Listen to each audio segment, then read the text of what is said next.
حبیب صاحب، گفتگو کا آغاز آپ سے. ہمارا ماضی تو خاصا تابناک تھا، ہمارا مستقبل بھی کیا ایسا ہی ہوگا؟ ماشاءاللہ، یہ جو آپ نے تابناک کا لفظ استعمال کیا ہے اس نے تو کمال ہی کر دیا ہے. وہ کیسے؟ یہ تو آپ اور سعد ہی بتائیں گے کہ ہمارا ماضی کیسے میں تابناک تھا. بالکل بھی نہیں سمجھتا ماضی کو، یہ رباب ہی بتائیں گی. جس میں ہم نے آدھا ملک گنوا دیا، اس میں آپ کیا تابناکی تلاش کرتے ہیں؟ دوسری بات یہ ہے کہ ہمارا جس کا یہ ہے کہ آج ہم جھنڈوں کی نمائش کر رہے ہیں. اتنا بڑا جھنڈا، اتنا بلند جھنڈا، اتنی بلند جگہ پہ جھنڈا، اتنی چھوٹا سا جھنڈا. بات یہ ہے کہ کیا انڈیپینڈنس ہم نے جھنڈوں کی نمائش کے لیے حاصل کی تھی؟ انڈیپینڈنس ہم نے اس لیے حاصل کی تھی کہ ہم ایک تجربہ گاہ بنیں گے، ماڈرن دنیا کے لیے ایک مثال بنیں گے. ہمارے ہاں انڈسٹری گرو کرے گی، ہمارے ہاں ایگریکلچر گرو کرے گی، ہمارے ہاں ادب، صنعت، حرفت گرو کریں گے. لیکن ہمارے ہاں کیا ہوا؟ آپ کے اولمپکس میں کیا کارکردگی ابھی ریسنٹلی آپ نے کیا کیا ہے؟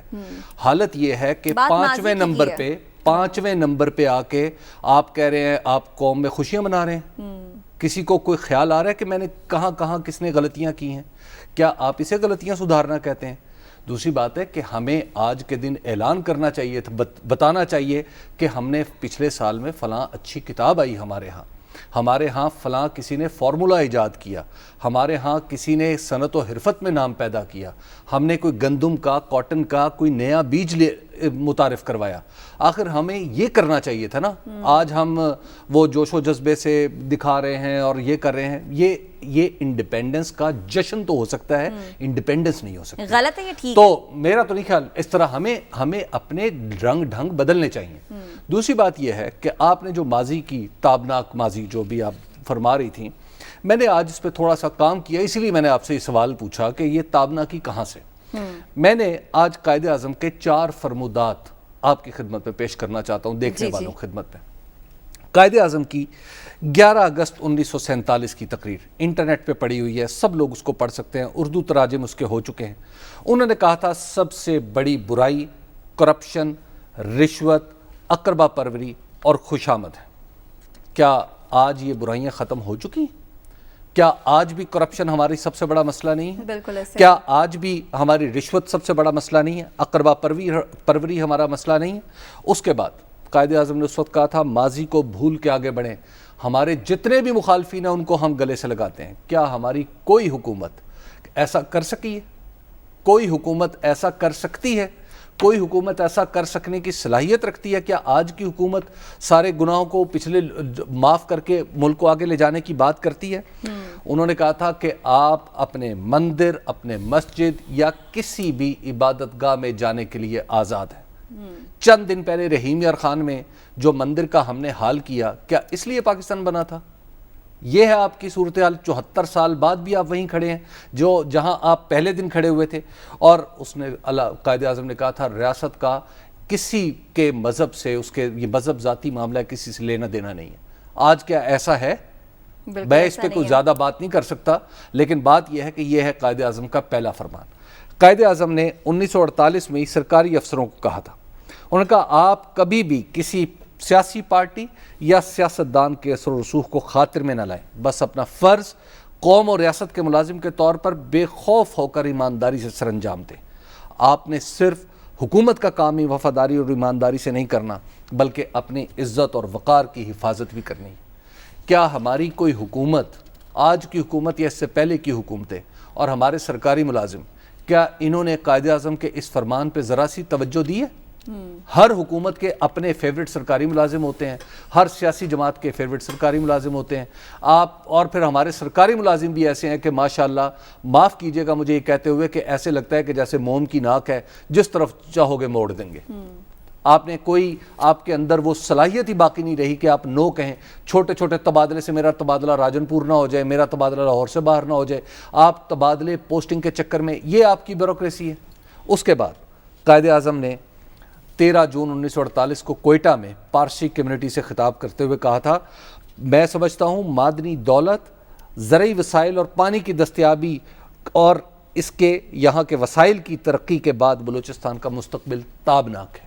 یہ 1948 میں کہا تھا. آج بھی ہم وہی بات کر رہے ہیں. کیا ہم نے بلوچستان پہ اس کی ترقی پر اس طرح توجہ دی جس طرح ہمیں قائد اعظم نے کہا تھا؟ آج بھی بلوچستان میں بہت سارے مسائل ہیں جن کو ہم سالو ہی نہیں کر پا رہے، بلکہ جن کو بعض معاملات میں تو ہم ان پہ بات بھی نہیں کر سکتے۔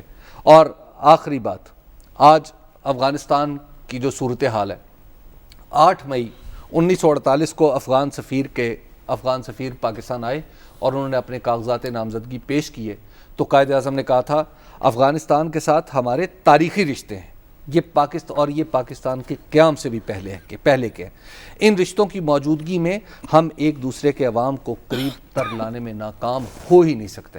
اور آج افغانستان میں پرابلم ہے اور ہم یہاں پہ اسکیپ گوٹ تھیوری بیچ رہے ہیں اور کہہ رہے ہیں بیانیاں بدل دیں گے، بیانیاں بدل دو، بیانیاں لگے ہوئے ہیں۔ بات یہ ہے کہ آج ہم افغانستان کے لیے ایسے موقع پہ میں بھی یہ بات کر رہا ہوں اور قائد اعظم رحمۃ اللہ علیہ کا یہ قول یاد دلا رہا ہوں جب افغانستان پہ ہماری کوئی پالیسی نہیں ہے۔ تو اب یہ 4 چیزیں قائد اعظم رحمۃ اللہ علیہ نے کہی تھیں، انہوں نے ہم پہ احسان کر دیا تھا پاکستان دینے کا، ہم نے جو کچھ کیا ہے ہمیں آج اپنے گریبانوں میں جھانکنا چاہیے۔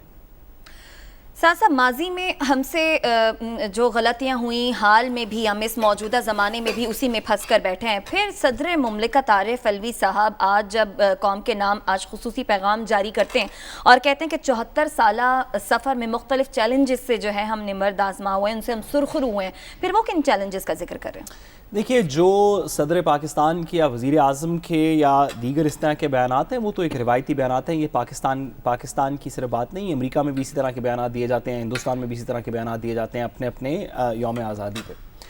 لیکن جو نوحہ ابھی حبیب صاحب نے پڑھا ہے، میں اس نوحے سے اتفاق نہیں کرتا۔ میں آج کا دن سینہ کوبی کرنے کا اور ماتم کرنے کا دن نہیں ہے۔ کیا ہمارے سے ملک میں غلطیاں ہوئی ہیں ماضی کے اندر؟ بالکل ہوئی ہیں۔ وہ مجھے ملک بتائیں، وہ مجھے ریاست بتائیں جس کے اندر ماضی کے اندر غلطیاں نہیں ہوئیں۔ کیا پاکستان اکلوتا ایسا ملک ہے جس کے اندر ماضی کے اندر بیوروکریسی ٹھیک نہیں چل سکی، یا ہماری سپورٹس کی انڈسٹری ٹھیک نہیں چل سکی، یا دیگر چیزیں نہیں ٹھیک چل سکی؟ ہمیں بہت سی چیزوں کے اندر اصلاح کرنی چاہیے، لیکن ہم اپنے آپ کے اوپر جو گندگی ڈالنا چاہتے ہیں، کہ ہم بتانا چاہتے ہیں کہ ہمارے سے تو خراب کوئی ملک نہیں رہا، ہماری اولمپکس کے اندر یہ مسئلہ ہے، ہماری سپورٹس میں یہ مسئلہ ہے، ہماری انڈسٹری میں یہ مسئلہ ہے، ہماری زراعت میں یہ مسئلہ ہے، کیا باقی ممالک کے اندر مسائل نہیں ہیں اور وہ سیلیبریٹ نہیں کر رہے؟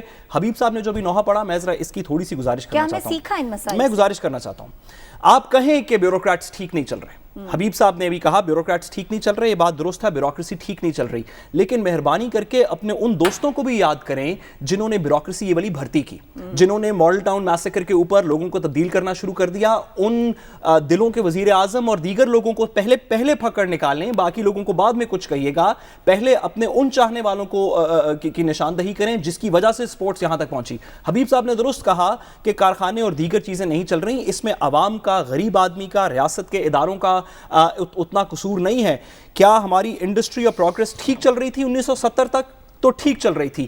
کون وہ لوگ ہیں جو کہ آج بھی ہماری صفوں کے اندر موجود ہیں، جنہوں نے 1980 کی دہائی سے لے کے آج تک ہمارے اوپر حکمرانی کی، جن کی شادی، بیاہ، خوشی، غمی، ہر چیز، علاج ملک سے باہر ہے اور ملک کے اندر وہ صرف حکومت کرنے کے لیے آتے ہیں؟ پھر نہیں، اب کیا آج لوگوں کے اوپر کیچڑ اچھالنے کا دن نہیں، آج جشن آزادی منانے کا دن ہے۔